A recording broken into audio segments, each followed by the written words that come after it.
Kamarudin Simanjuntak duga Ferdy Sambo guyur uang ke sejumlah lembaga, begini penjelasannya. Namun sebelum kita lanjut, mohon luangkan jari Anda untuk menekan tombol like, komen, dan subscribe, agar kami lebih bersemangat menyajikan berita terupdate setiap harinya. Kalau sudah subscribe, mari kita lanjut.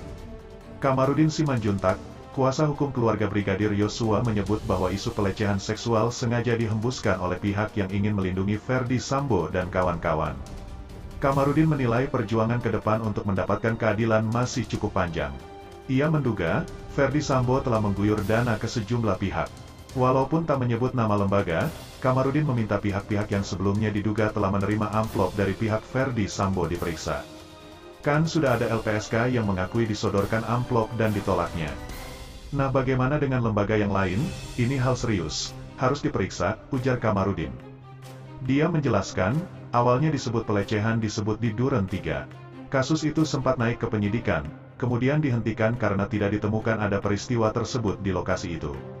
Sekarang pindah ke Magelang, itu sudah sangat jauh, ini skenario baru lagi, jelasnya. Kalau dari Duren 3 ke Duren 5, mungkin masih masuk akal, bisa jadi karena salah hitung durennya, Kamarudin menyindir. Kamarudin, terkait peristiwa di Magelang, awalnya muncul pernyataan pelecehan terjadi pada tanggal 4 Juli. Padahal pada saat itu Ibu Putri masih chat dengan adik Yosua, kirim foto Yosua sedang menyetrika baju, memuji-muji Yosua, mana mungkin korban kekerasan seksual memuji-muji pelaku, ujarnya. Kini muncul penyebutan kejadian pelecehan pada tanggal 7 Juli tahun 2022. Dia kembali meragukannya, karena pada saat itu, Yosua dicari-cari Ibu Putri, bahkan disuruh ajudan cari dan panggil masuk ke kamar, jelasnya. Mereka bicara empat mata di dalam kamar selama sekitar 15 menit. Apa mungkin kalau dilecehkan, masih mau bertemu dengan pelaku, jelas itu hanya cerita rekayasa, tegas Kamarudin. Sementara aktivis perempuan Irma Huta Barat mengungkap kesedihan terbesar orang tua terutama ibunda Brigadir Yosua Huta Barat alias Brigadir J. Diungkapkan Irma Huta Barat, ibu dari Brigadir Yosua sangat terpukul atas tudingan kepada anaknya sebagai pelaku pelecehan seksual. Anak sudah meninggal, tapi masih ada fitnah, tuduhan pelecehan seksual, kata Irma Huta Barat, pada wawancara di kantor Tribun Jambi. Dia menyebut, tudingan ini sangat menyakitkan hati seorang ibu, ketika anaknya sudah diambil nyawanya, tapi masih mendapat label negatif.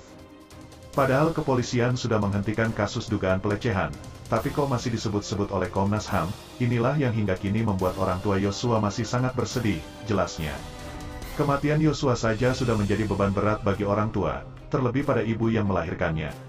Nyawa sudah diambil lewat pembunuhan berencana, tapi masih tega membuat fitnah seperti itu. Isu pelecehan ini sangat tidak masuk akal, ucapnya. Irma Huta Barat menilai, pada kasus kematian Brigadir Yosua ini, ada satu orang perempuan yang sangat bersedih, tapi sering diabaikan.